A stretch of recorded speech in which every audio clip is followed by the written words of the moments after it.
Imaginez, un seul clic malheureux et des milliers d'euros qui partent en fumée. C'est la réalité pour beaucoup d'entreprises aujourd'hui. Alors, on va parler de la solution, l'assurance cyber. Et on va voir pourquoi ce n'est plus vraiment une option, mais carrément une nécessité. Du coup, la première question qu'on doit se poser est simple. Une entreprise est-elle vraiment protégée en ligne ?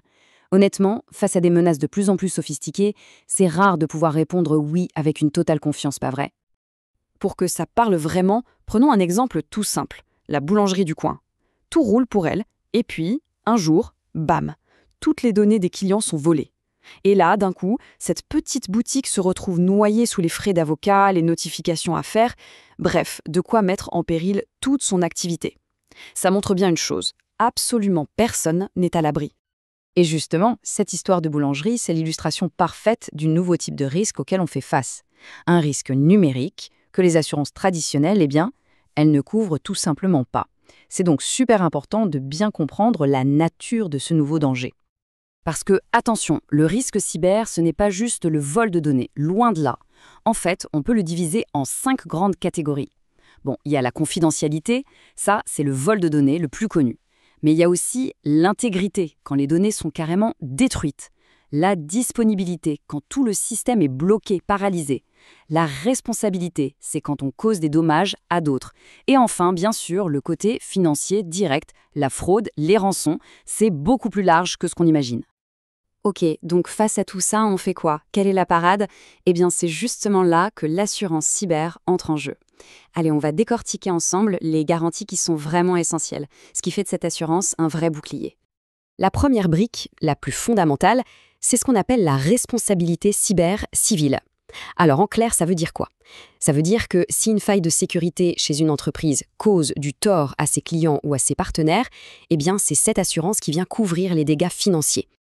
Et concrètement, ça couvre quoi ? Imaginez un site de vente en ligne. Il se fait pirater et toutes les données des clients sont dans la nature. L'assurance va prendre en charge les frais de justice, les indemnisations, mais ça va plus loin. Ça peut aussi couvrir des choses auxquelles on pense moins, comme de la diffamation sur Internet, ou même si l'entreprise transmet un virus sans le faire exprès. On passe à une deuxième garantie, et celle-là, elle est vitale. La perte d'exploitation. Il faut bien comprendre qu'une cyberattaque, ça peut mettre une boîte à l'arrêt total, du jour au lendemain. Et cette garantie, son but, c'est de permettre à l'entreprise de garder la tête hors de l'eau, de compenser tout l'argent qu'elle ne gagne plus pendant la crise. Et attention, il est super important de voir que ça va bien au-delà du chiffre d'affaires perdu, parce que pendant que l'activité est à l'arrêt, les charges, elles, continuent de tomber. Les salaires, le loyer, ça ne s'arrête pas. Cette garantie couvre tout ça, et même les frais pour que tout puisse redémarrer. C'est ça concrètement qui permet à une entreprise de ne pas couler. Maintenant, imaginez le moment de l'attaque. Là, c'est la panique. Chaque minute est cruciale. C'est là qu'intervient la garantie des frais d'intervention. Et son rôle, ce n'est pas juste de donner de l'argent. Non, c'est de donner un accès immédiat, genre tout de suite, à une armée d'experts pour reprendre le contrôle de la situation. Et regardez un peu ce que ça inclut. On parle d'experts en cybersécurité qui facturent une fortune à la journée. On parle d'avocats spécialisés, de pros de la communication pour gérer l'image de l'entreprise qui prend un coup, et même de l'aide pour faire toutes les déclarations légales obligatoires. En gros, c'est une véritable cellule de crise qui se met en place. Bon, soyons clairs, une assurance, ça ne couvre jamais absolument tout. C'est important d'être honnête là-dessus. Pour avoir une vision juste des choses, il faut absolument jeter un œil à ce qui est généralement exclu. Alors, qu'est-ce qu'on trouve dans les petites lignes ? Souvent, les actes de guerre ou de terrorisme, c'est exclu. Pareil pour les dégâts faits exprès par un employé, logique, ou les problèmes qui existaient déjà avant de signer le contrat. Mais surtout, et ça c'est un point clé, l'assureur s'attend à un minimum de précautions. Par exemple, que les logiciels soient à jour. Il faut voir ça comme un partenariat en fait. L'assurance n'est pas un chèque en blanc. Ok, maintenant que la théorie est posée, pour vraiment comprendre l'intérêt de tout ça, rien de mieux qu'un cas concret. On va se plonger dans un scénario réaliste et regarder l'impact financier d'une attaque, avec et sans assurance. Vous allez voir, c'est parlant. Alors, notre histoire, c'est celle d'une petite agence immobilière, une PME comme il y en a des milliers. Un employé reçoit un email, il a l'air normal, il clique. Et là, en quelques minutes à peine, c'est la catastrophe totale. Toutes les données des clients sont cryptées, prises en otage par un rançongiciel. Et à partir de là, c'est la dégringolade financière. D'abord, il faut appeler les experts en urgence pour essayer de récupérer les données. Hop, 8 000 €. Ensuite, obligation légale de prévenir tous les clients. Ça coûte 3 000 €. Et pendant ce temps-là, l'agence ne peut plus travailler. Donc c'est 5 000 € de chiffre d'affaires qui partent en fumée. Et on rajoute 2 000 € de frais d'avocat.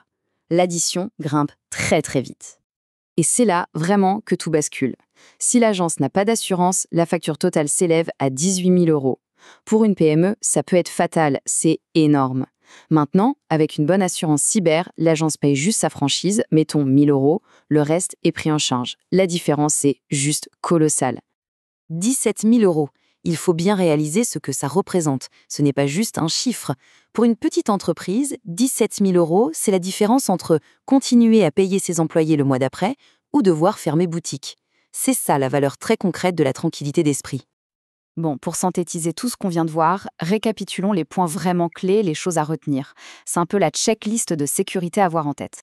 Premièrement, l'assurance cyber, ça couvre des risques que les assurances classiques ignorent totalement. Deuxièmement, elle protège autant contre les pertes d'argent direct que les conséquences indirectes. Troisièmement, et c'est crucial, elle donne accès à des experts quand on est en pleine crise. Quatrièmement, elle couvre la responsabilité si on cause du tort à d'autres. Et enfin, le point le plus important peut-être, ça ne remplace pas la prévention. La meilleure défense, ça reste d'être prudent tous les jours. Et on va finir là-dessus. Aujourd'hui, se dire ça n'arrive qu'aux autres, ce n'est pas une stratégie, c'est juste de l'imprudence. La vraie question, ce n'est plus de se demander si une attaque va arriver, mais plutôt quand elle arrivera. Et surtout, est-ce qu'on sera prêt ce jour-là?